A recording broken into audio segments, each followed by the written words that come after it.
The old radio sat on Day One's workbench like a dying animal. Its metal casing was scratched and dented, covered in dust from years of storage in some military warehouse. He had bought it cheap from a salvage dealer, thinking he could fix it up and sell it for a decent price. That was 3 days ago. Now he was not so sure. Day One wiped sweat from his forehead and checked the time. 3 in the morning. His small repair shop in Seoul was dark, except for the single lamp over his workbench. Outside, the city slept. Inside, he worked with tools that had belonged to his father and his grandfather before that. The Kang family had always been good with machines. He adjusted another wire and powered up the radio again. Static filled the room, loud and harsh. Daewon reached for the volume knob, but then he heard it. A voice. Faint. Almost lost in the noise, but definitely a voice. He froze. His hand hovered over the controls. The voice came again, speaking words he did not understand. It sounded desperate. It sounded afraid. Daewon had spent 5 years in the Space Communications Corps before he quit. He knew what radio signals should sound like. He knew the frequencies used by Earth's ships and the few alien species humanity had met. This was none of those. This was something completely different. He grabbed his translation device from the drawer and held it near the speaker.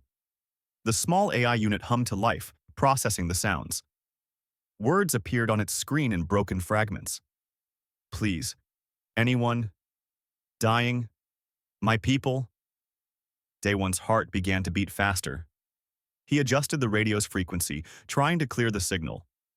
The voice faded, then came back stronger. It was female, he thought, though it was hard to tell with alien voices. She spoke in a rhythm that reminded him of singing. Help us. Alone. No one answers. He worked through the night and into the next day. He forgot to eat. He forgot to open his shop. All he could think about was that voice in the static. Something about it pulled at him. Maybe it was the desperation in her tone. Maybe it was the mystery of it. Or maybe, after years of fixing broken things in a small shop, he had finally found something that mattered. By the second day, he had improved the signal enough to hear whole sentences. The translation AI was learning her language, getting better with each word. Daewon discovered that the transmission was not coming from anywhere near Earth. The signal's origin point was impossibly far away, hundreds of light-years distant. That should not be possible. Even humanity's best long-range communications could not reach that far in real time. There would be delays of years, decades even. But this voice was speaking to him now, responding to his adjustments as he made them. It was as if she were in the next room instead of across the galaxy.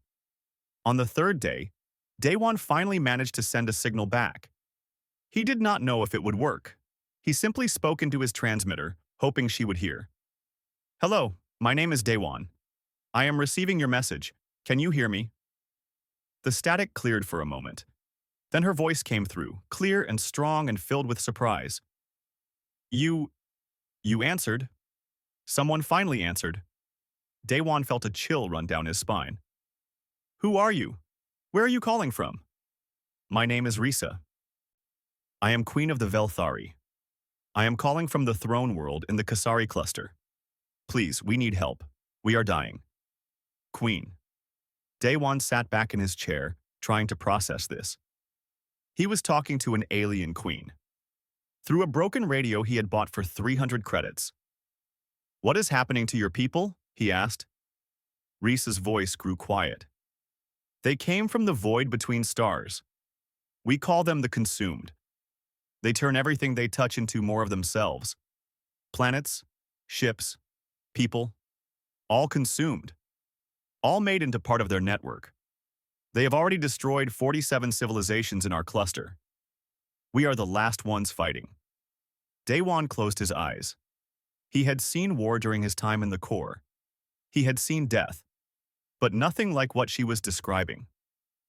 How are you reaching me? He asked. This should not be possible. You are too far away. We discovered something, Risa said. A way to connect consciousness across vast distances using quantum resonance. We built a network that could reach across the galaxy. When the consumed came, I sent out a call for help to every star. Every world. You are the first to answer. The only one to answer. Her voice broke slightly on those last words. Daewon could hear the weight of hopelessness in them. How long had she been calling out into the void? How many days or weeks had she spent speaking into the darkness, getting no response? I do not know how I can help you, Daewon said honestly. I am just one person. I fix radios and old computers in a small shop. I am not a soldier anymore. But you answered, Risa said. That is more than anyone else has done. Please, just listen. Just be here. We have been alone for so long. Daewon looked around his tiny shop. At the shelves filled with broken machines waiting to be repaired. At the old photographs on the wall showing 3 generations of the Kang family working with their hands and their minds. His grandfather had always said that a person who could fix things could change the world. One small repair at a time. Okay, Daewon said. I am here. Tell me everything. And she did. For hours, Risa spoke to him about her world. She described crystal cities that sang when the wind blew through them. She talked about the Velthari people and their connection to each other, a bond that let them share thoughts and feelings. She explained how she, as queen, was the center of that bond. When her people were afraid, she felt their fear. When they died, she felt their loss. She also told him about the consumed, how they had appeared without warning, how they spread like a disease, how they took living beings and turned them into machines that only knew how to consume more. The Velthari had fought for months, but they were losing. Soon, there would be nothing left. Why me? Daewon asked when she finally paused. Why did I hear you when no one else did? I do not know, Risa admitted. Perhaps it was chance. Perhaps it was fate. The quantum network reaches out randomly, seeking minds that can hear. Yours heard. Daewon stared at the radio. At this impossible connection to a world he would never see. To a woman he would never meet. But somehow, in just 3 days, she had become real to him. Her pain was real. Her fear was real. I will try to help you, he said. I do not know how yet, but I promise I will try. Risa was quiet for a long moment. Then she spoke, and her voice was warm with gratitude. Thank you, Daewon of Earth. Thank you for answering. After they finished talking, Daewon sat in the darkness of his shop and thought about what he had just promised. He had no idea how to help an alien civilization fight against an unstoppable enemy. He had no resources, no authority, no plan. But he had made a promise. And that meant something. He picked up his phone and scrolled through his contacts until he found the name he needed. Captain Hyejin, his former commanding officer. The woman who had tried to make him stay when he quit the Corps. He had not spoken to her in 3 years. He pressed the call button. Hyejin? It is Daewon. I know it has been a long time, but I need your help. I need you to listen to something impossible. Captain Hyejin arrived at Daewon's shop 30 minutes after his call. She walked in wearing her military uniform, her expression unreadable. 3 years had passed since they last spoke, but she looked exactly the same. Sharp eyes, straight posture, and that way of moving that said she was always ready for trouble. This better be good, Daewon, she said. I left an important meeting to come here. Daewon gestured to the radio on his workbench. Listen. He tuned the frequency and Risa's voice filled the small shop. She was in the middle of describing another consumed attack. Her words painted a picture of chaos and death. Hyejin stood very still, listening. When the transmission ended, she looked at Daewon with new respect. Where is this coming from? She asked. 800 light-years away, the Kasari cluster. That is impossible. I know, but it is happening anyway. Hyejin pulled out her communication device and made a call. Within an hour, Daewon's shop was full of military personnel and scientists. They brought equipment that turned his tiny workspace into a temporary lab. They recorded the signal, analyzed its properties, and asked Daewon 100 questions. By morning, the truth was clear. The signal was real. The impossible was happening. The news reached Earth's Interstellar Defense Initiative within hours. Within days, it reached the World Council. Politicians and military leaders gathered to discuss what this meant. Some said it was a trap. Others saw an opportunity to gain advanced technology. A few actually wanted to help. Daewon found himself in meetings he did not understand, surrounded by people who spoke in acronyms and protocol.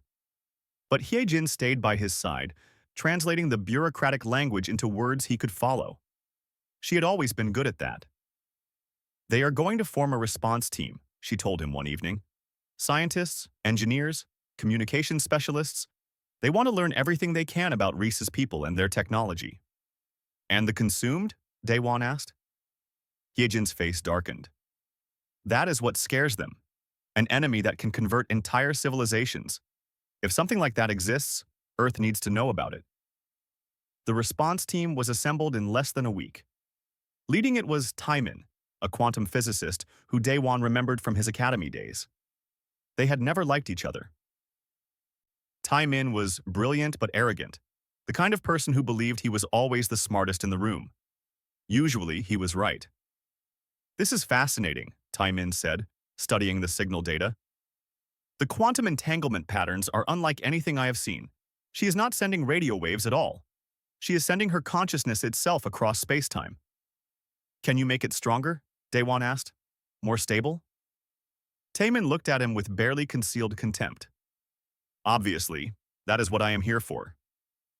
Over the next 2 weeks, the team worked to enhance the connection. They built new equipment around Daewon's old radio, combining cutting-edge technology with the salvaged military hardware. It should not have worked, but somehow it did. The signal became clearer, more stable.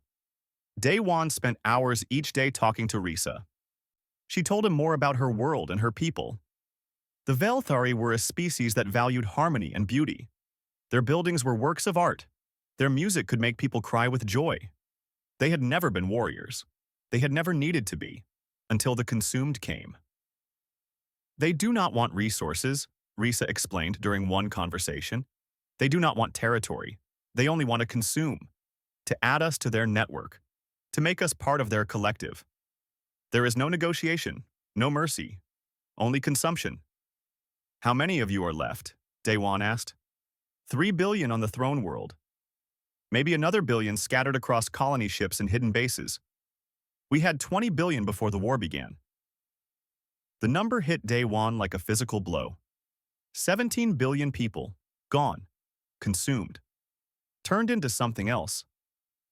He looked around at the team working in his shop, at the scientists checking their instruments and the military officers discussing strategy. Could they really help? Could Earth make a difference across such an impossible distance? Taemin approached him with a thoughtful expression. The physicist had lost some of his arrogance over the past 2 weeks. Working with Risa's technology had humbled him. I need to tell you something, Taemin said.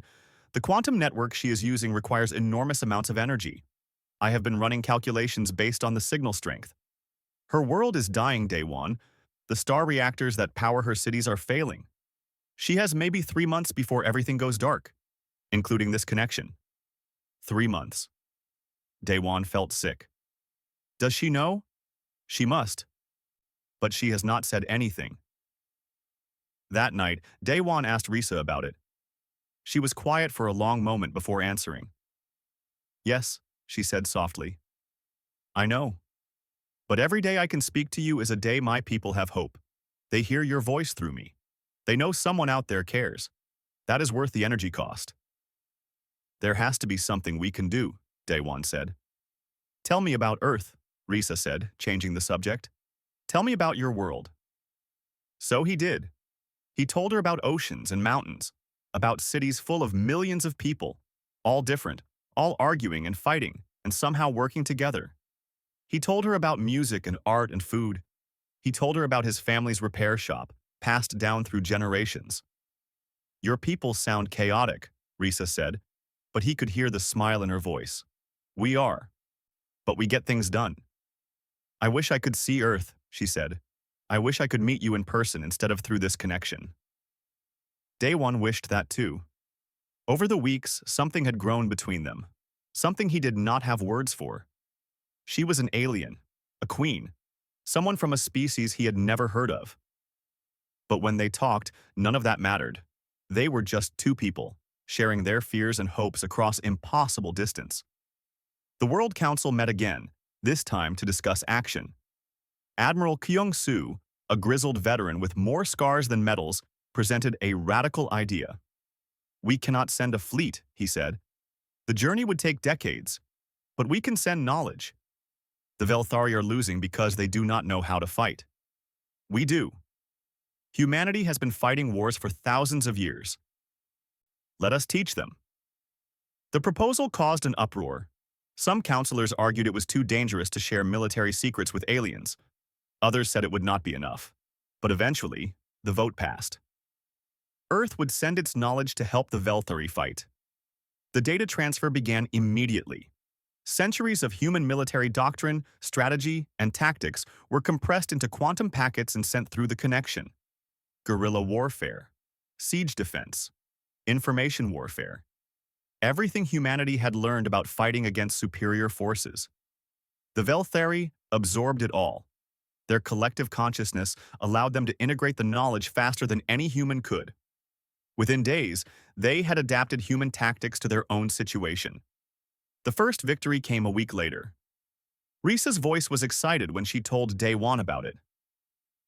"We did it. We used your decentralized defense strategy. The consumed could not predict our movements. We destroyed 3 of their harvester ships and saved a colony of 500,000 people." Daewon felt pride swell in his chest. "That is amazing. It is because of you, because of Earth. You gave us hope. You gave us a way to fight back." But the celebrations were short-lived. Taemin brought grim news to Daewon the next morning. "The power drain is accelerating," he said. "Every transmission, every data packet, it is using more energy than we calculated. At this rate, they have 6 weeks, maybe less."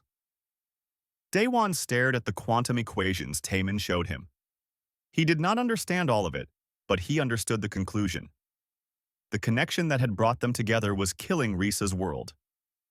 "We need to do more," Daewon said. "Sending information is not enough. We need to actually help them." "How?" Taemin asked. "We cannot reach them in time. Then we find a way to reach them faster." That night, Daewon made a proposal to Admiral Kyung-soo and Captain Hyejin. It was insane. It was dangerous. It probably would not work, but it was the only chance they had.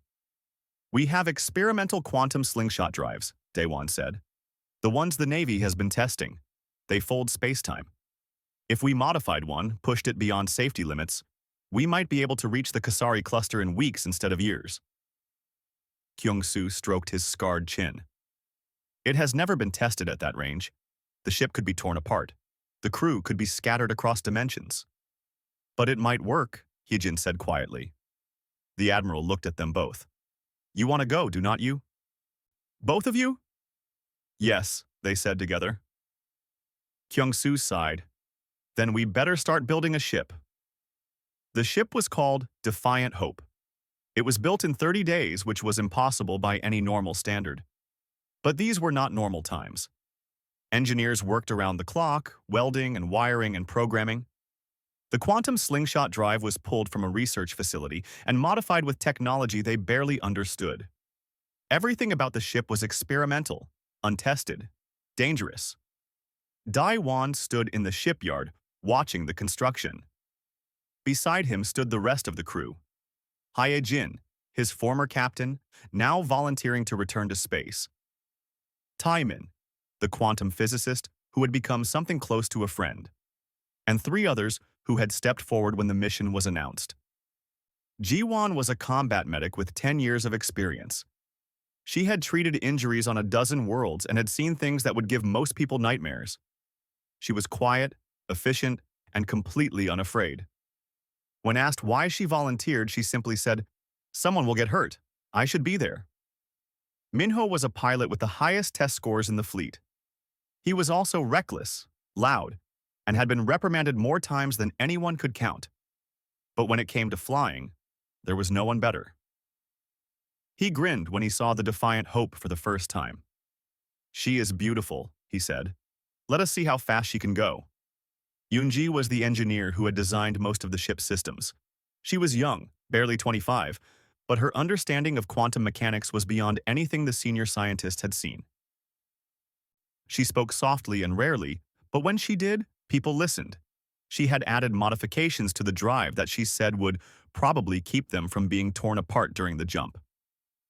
Probably is not very reassuring, Hyejin had said. Yoonji had just shrugged. It is the best I can do with what we have. While the ship was being built, the data transfer to the Velthari continued. More victories came, small ones at first, then larger. The consumed were predictable in their tactics. They relied on overwhelming numbers and their ability to coordinate perfectly across vast distances. Human doctrine taught the Velthari how to exploit those weaknesses. Daewon spent every evening talking to Riksa. He told her about the mission, about the crew, about their plan to reach her. She listened, but he could hear the fear in her voice. "Please do not come," she said one night. "The danger is too great. You have already done so much. You have given us hope. You have given us a way to fight. That is enough." "It is not enough," Daewon replied. "Not for me. I need to see you. I need to help in person." "Why?" Risa asked. "Why risk your life for people you have never met?" Daewon thought about that. He thought about his grandfather, who had fixed machines for anyone who needed help, whether they could pay or not. He thought about his time in the Corps before he became disillusioned. He thought about the last 3 months, talking to a woman across impossible distance, feeling a connection he could not explain. "Because you need help," he said simply. "And I can provide it. That is what humans do. We show up." Risa was quiet for a long time. "I am glad you answered my call," she finally said. "Whatever happens, I want you to know that. In my darkest moment, you were there. That means everything." The data transfers continued. The Velthari learned about siege warfare and last stands. They learned about the Alamo, about Thermopylae, about Stalingrad. They learned that sometimes holding ground mattered more than winning. Sometimes making the enemy pay for every inch was victory enough. They applied these lessons with devastating effect. The consumed were used to quick victories, to overwhelming resistance in days or hours. Now they faced an enemy that fought for every building, every street, every room. The advance slowed, not stopped, but slowed. But the cost was terrible. Risa's voice grew more tired with each conversation. Daewon could feel her pain through the connection. Every Velthari death registered in her consciousness.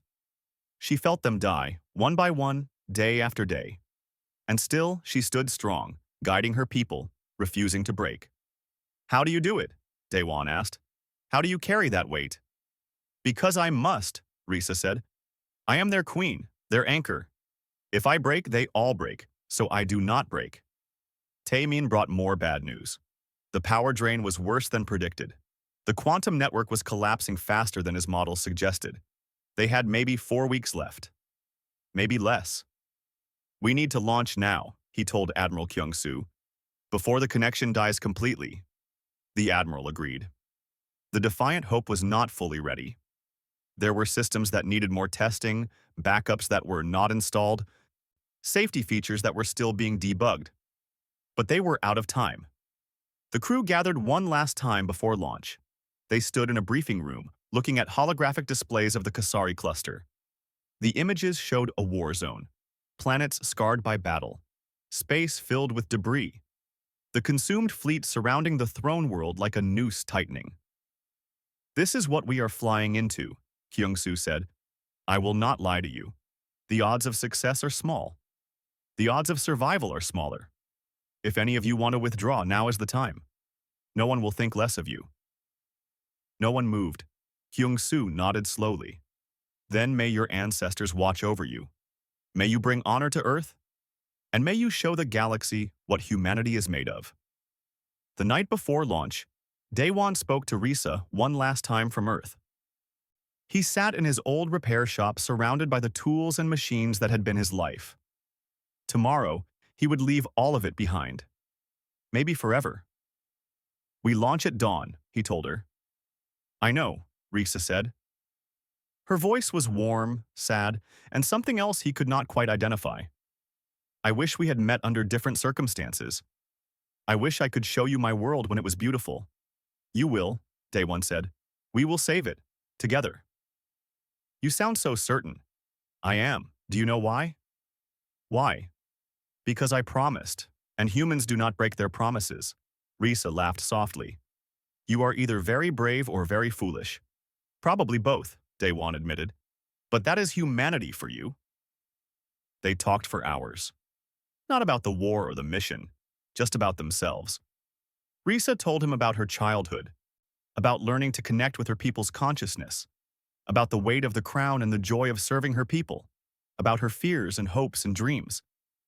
Day One told her about growing up in his family's shop, about joining the military to see the stars, about leaving when he realized the Corps cared more about politics than people, about the quiet life he had built, fixing broken things and trying to make a small difference.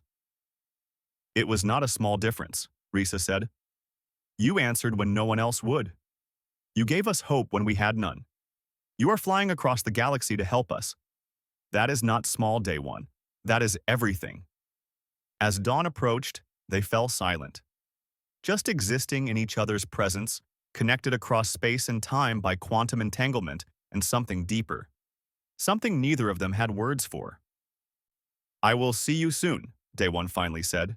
Yes, Risa replied. Soon. The Defiant Hope launched at sunrise. Half of Earth watched the live stream as the small ship lifted into orbit. It looked fragile against the vastness of space.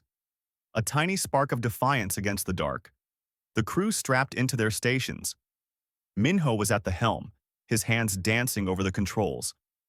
Yunji monitored the quantum drive, watching numbers and graphs that only she understood. Heejin coordinated communications. Tai Min prepared the navigation systems. Ji-won secured the medical bay. And Dai-won sat at the communication station, maintaining contact with both Earth and Risa. All systems green, Yunji reported. Quantum slingshot drive is charged and ready. Nav is locked, Tai Min said. Course plotted for the Kasari cluster. Medical is ready, Ji-won added. Helm ready, Minho said with a wild grin. Let us make history. Hyejin looked at each of them in turn. Then she smiled. Take us out, Minho. Show them what the Defiant Hope can do. Minho's hands moved. The quantum drive activated. Space folded around them like paper. Reality bent and twisted. For a moment that felt like forever. They existed everywhere and nowhere, stretched across dimensions that human minds were not meant to perceive. Then they were through. The universe snapped back into focus. But they were no longer near Earth. The stars were different. The constellations were strange. And ahead of them, burning in the distance, was a star system at war. We made it, Tai Min said, his voice filled with awe and disbelief.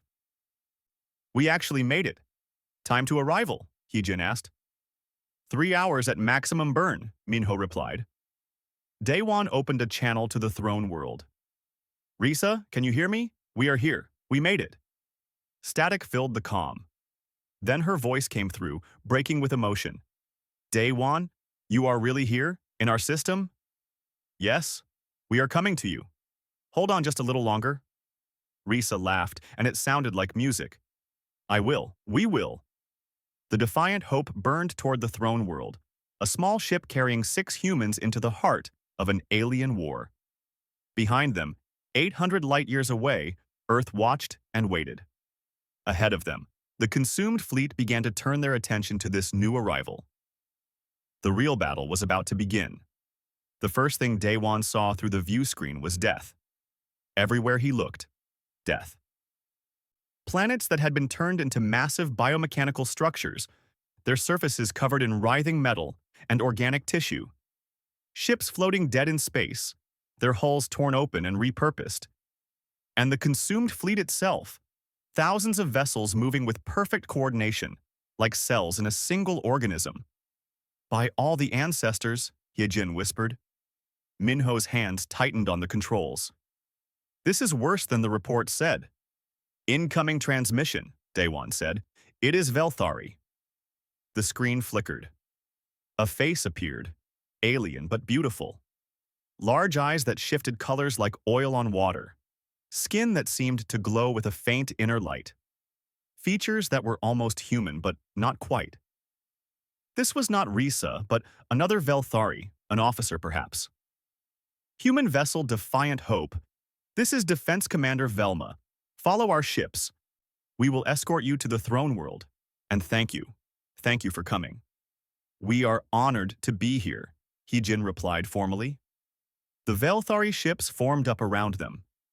They were beautiful vessels, all curves and crystal, looking more like works of art than weapons of war. But Daewon could see the scars on their hulls, the damage from countless battles. These ships had been fighting for months, and it showed. As they flew deeper into the system, Daewon saw more of the war's impact. Refugee ships packed with civilians, fleeing from the outer colonies. Medical vessels overflowing with wounded. Defense stations that had been hastily built and already showed signs of combat. This was a civilization on the brink of collapse, holding on through sheer determination. Consumed fleet is adjusting course, Timon reported. They are moving to intercept us. How many ships? Heejin asked. Timon checked his screens. His face went pale. 300. No, 400. They just keep coming. Can we outrun them? With the Velthari escort? Maybe. It will be close. Minho grinned, though his eyes were serious. Close is what I do best. The chase began. Minho pushed the Defiant Hope to her limits, weaving through debris fields and around shattered moons. The Velthari ships matched his every move, providing covering fire when consumed vessels got too close. It was a dance of death, played out at impossible speeds. Jiwon braced herself in the medical bay as the ship shook from near misses. Yoonji watched her engine readouts with growing concern. The quantum drive was still recovering from the jump. Push it too hard now, and it might fail completely. 2 minutes to the Throne World's defense perimeter, Taemin announced. We will not make it, Heejin said, watching the tactical display. They are closing too fast. Then, new ships appeared on the screen. Velthari reinforcements, dozens of them, pouring out from the Throne World. They threw themselves at the consumed fleet with desperate courage. Ships exploded. Lives ended. But they bought the Defiant Hope the time it needed. The human ship crossed into the defense perimeter. Energy shields snapped into place behind them. The consumed fleet stopped at the barrier, content to wait. They had time. The Velthari did not. We made it, Minho said, breathing hard. We actually made it. The throne world filled the view screen. It was beautiful. Crystal spires rose from the surface, catching sunlight and splitting it into rainbows. Cities sprawled across continents, their architecture a blend of nature and technology. Oceans glowed with bioluminescent life. Even now, at the edge of destruction, it took Daewon's breath away. Landing coordinates received, Taemin said. Taking us down. They landed in a plaza near the central palace. As the airlock opened, Daewon stepped onto an alien world for the first time. The air was different, thicker somehow. The gravity was slightly less than Earth's. The sky was the wrong color, more purple than blue. But underneath his feet was solid ground, and that was enough. A group of Velthari waited for them. Guards in ceremonial armor, officials in flowing robes. And in the center, one figure that made Daewon's heart skip. Risa. She was taller than he expected, almost 7 feet. Her body was slender and graceful, moving with a liquid quality that seemed impossible. Her face was the one he had imagined during their countless conversations, but seeing her in person was different. She was alien, completely alien, and absolutely beautiful. Their eyes met. For a moment, everything else disappeared. The war, the death, the impossible distance they had crossed. None of it mattered. She stepped forward. He stepped forward. They met in the middle. Daewon, she said. Her voice was the same one he had heard through static and quantum noise for months. But now it was real, vibrating in the air between them. Risa, he replied. She reached out with a hand that had too many fingers. He reached out with his human hand. They touched. The connection was electric. Not romantic, not yet, but something deeper. Recognition. Understanding. two souls that had found each other across impossible odds. "You came," she whispered. "I promised." The moment broke as Hyejin and the others joined them. Introductions were made, formal greetings exchanged, but Daewon barely heard any of it. He was still processing the fact that he was here, that she was real. They were taken to a command center deep in the palace. Holographic displays showed the entire star system, with the consumed fleet marked in red. There were so many red markers. Too many. A Velthari general named Kolva briefed them on the situation. His voice was grim. "We have 3 billion civilians on this world. Another billion scattered across 12 colony ships hiding in the outer system. The consumed outnumber us 100 to 1. We have held them back for 6 months, but we cannot hold much longer." "How long?" Hyejin asked. 2 weeks, maybe 3. Then they will break through our defenses. And when they do..." Kolva did not finish. He did not need to. Taemin studied the tactical displays with intense focus. He had been analyzing data since they entered the system. Now he spoke up. "I have been watching how the consumed move. They coordinate perfectly. Every ship, every drone, every soldier. All moving as one. That requires constant communication across vast distances." "Yes," Kolova said. "Their network is their greatest strength." "It is also their greatest weakness," Taemin replied. Everyone looked at him. He smiled, the expression of a scientist who had just solved an impossible equation. "Your quantum resonance technology, the network that connects your people. What if we weaponize it? Instead of sending messages, we send a virus, a recursive paradox that will cascade through their system. It could cause a total network collapse." "That is brilliant," Yoonji said softly, "and completely insane." "Will it work?" Risa asked. Taemin hesitated. "Maybe. If we can get close enough to inject the virus directly into a consumed Nexus ship, if the virus propagates correctly, if their network is vulnerable to this kind of attack, if about a dozen other things go right." "So no guarantees," Hyejin said. "No guarantees," Taemin agreed. Risa looked at her people, then at the humans who had crossed the galaxy to help them. "We do it. We have nothing else to lose." Planning took 2 days. They worked around the clock, humans and Velthari side by side. Yoonji worked with Velthari engineers to modify the quantum network into a weapon.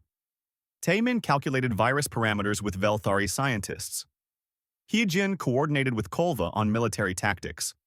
And Daewon spent time with Risa. They walked through the crystal gardens near the palace. She showed him plants that sang in the wind, fountains that flowed upward instead of down, art that existed in 4 dimensions. "This is what we are fighting for," she said. "Beauty, creation, life. The consumed want to turn all of this into part of their machine. We cannot let that happen." "We will not," Daewon promised. She looked at him with those shifting, colorful eyes. "You have such faith, such certainty. How?" "Because I have seen what humanity can do when we decide something matters. We are not the strongest. We are not the smartest. But we are stubborn, and we do not give up." That night, Risa shared something with him. She reached out and touched his forehead. He felt something shift in his mind. Suddenly, he could feel what she felt. The presence of 3 billion Velthari, all connected through her. Their fear. Their hope. Their love for their queen and their world. It was overwhelming, beautiful and terrible at the same time. He gasped, and she pulled back. "That is what it means to be Velthari," she said softly. "We are never alone. We always feel each other. And when one of us dies, we all feel that loss." "How do you bear it?" Daewon asked. "Because they give me strength as much as I give them strength. We are one." He understood then. Really understood. This was not just a mission to save an alien species. It was a mission to save something unique in the universe. A people who lived in harmony, connected by bonds humans could barely imagine. The plan was finalized. Minho would pilot a strike team to a consumed Nexus ship. Ji-won would go to keep them alive. Yoonji would handle the technical aspects of uploading the virus. And Risa would connect her consciousness to the quantum weapon, guiding it into the consumed network. You will die, Daewon told her when he learned this. The feedback will kill you. Perhaps, Risa said calmly. But if it saves my people, that is a price I am willing to pay. No, we will find another way. She touched his face gently. Daewon, sweet, stubborn Daewon. Some things are worth dying for. He wanted to argue, to find another solution, but looking into her eyes, he saw the same determination he had heard in her voice during their first conversation. She had been ready to die alone, calling into the void. At least now, she would not be alone. The assault launched at dawn. The strike team consisted of 3 ships, 1 Velthari vessel carrying the quantum weapon, 1 combat shuttle piloted by Minho with Ji-won and Yoonji aboard, and the Defiant Hope herself with Daewon, Hyejin, and Taemin providing support and monitoring the mission. Risa remained on the throne world, connected to the quantum weapon through her consciousness. They launched into chaos. The consumed fleet was massive, a wall of ships blocking their path. But the Velthari Defense Force created an opening, sacrificing dozens of ships to buy them a corridor. Minho flew through it like a man possessed, his reflexes faster than thought. Consumed fighters incoming, Hyejin warned. I see them, Minho said. His hands danced over the controls. The shuttle spun and twisted, dodging weapons fire that should have hit them. Behind them, Velthari ships exploded, buying them time with their lives. Daewon watched the tactical display, his heart pounding. Every red dot was a consumed ship. Every blue dot was a Velthari defender. And the blue dots were disappearing fast. Target Nexus ship identified, Taemin said. Sending coordinates now. The Nexus ship was huge, larger than anything else in the fleet. It pulsed with sickly light, organic and mechanical parts fused together in ways that hurt to look at. This was the heart of the local consumed network. This was their target. We are not going to make it, Ji-won said calmly, watching the medical readouts. There are too many of them. Yes, we are, Minho replied through gritted teeth. Hold on. He pushed the shuttle past safety limits. The engines screamed. The hull shook. But they burst through the enemy lines, racing toward the Nexus ship with a dozen consumed fighters on their tail. Entering weapons range, Yoonji reported, preparing the virus upload. The Nexus ship opened fire. Energy beams tore through space. One grazed the shuttle, sending it spinning. Alarms blared. Ji-won was thrown against a wall, her arm breaking with an audible crack. She did not scream. She just held on. Hull breach in Section 3, Yoonji said, her voice tight with pain. Sealing it now. Minho fought for control. The shuttle tumbled end over end, but somehow he managed to stabilize it. They were close now.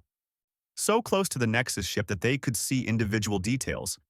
The converted Velthari trapped in its structure, their faces frozen in silent screams. I am sorry, Minho whispered to them. Then he fired. Not weapons.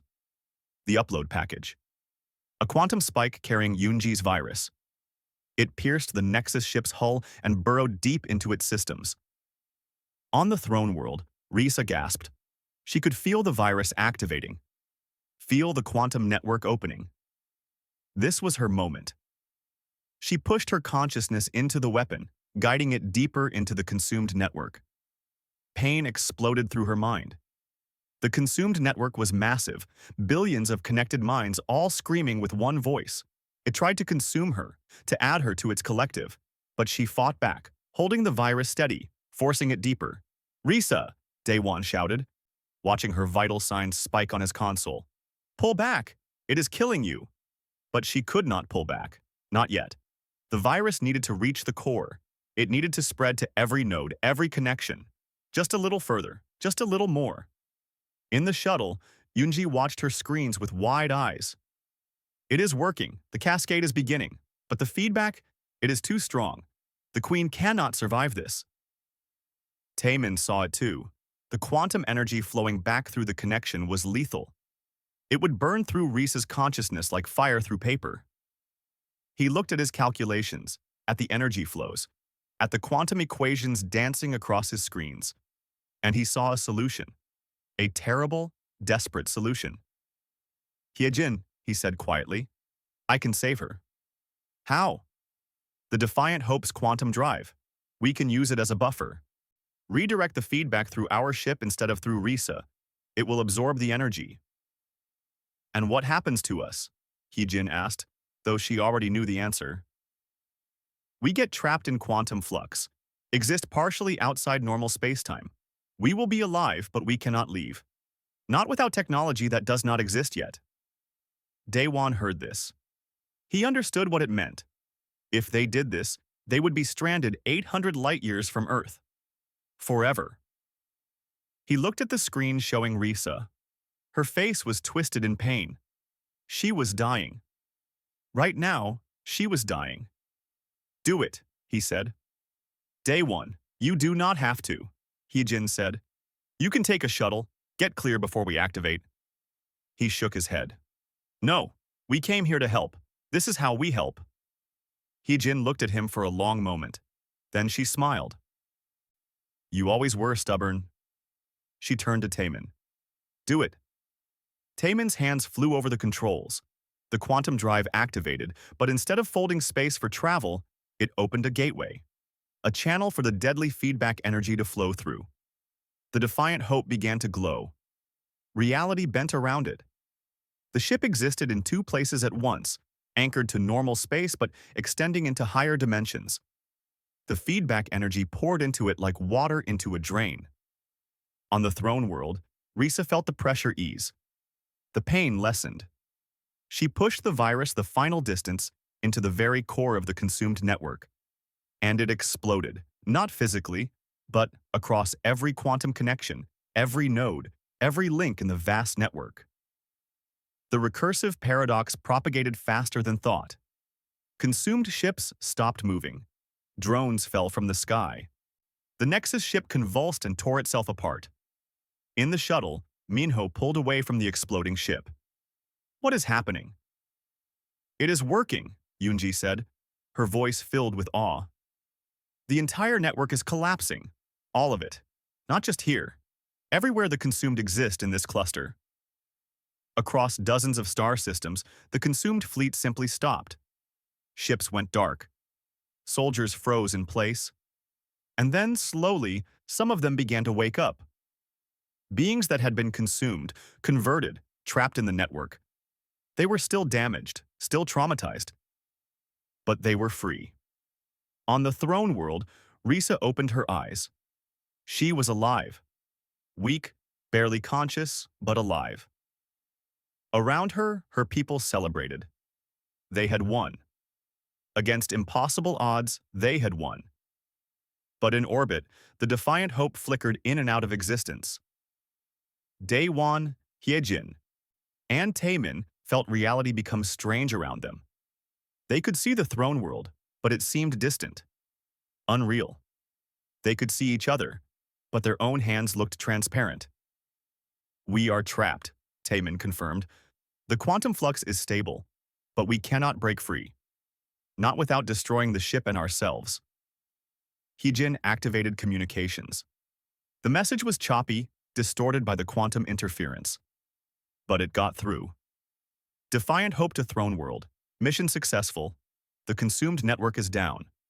But we are trapped in quantum flux, unable to return to normal space. Repeat, unable to return." Risa's voice came back, weak but determined. "We will find a way to free you. I promise. Just hold on." Days passed. The Velthari celebrated their freedom while simultaneously working to rescue the human crew. Minho, Jiwon, and Eunji returned safely to the surface.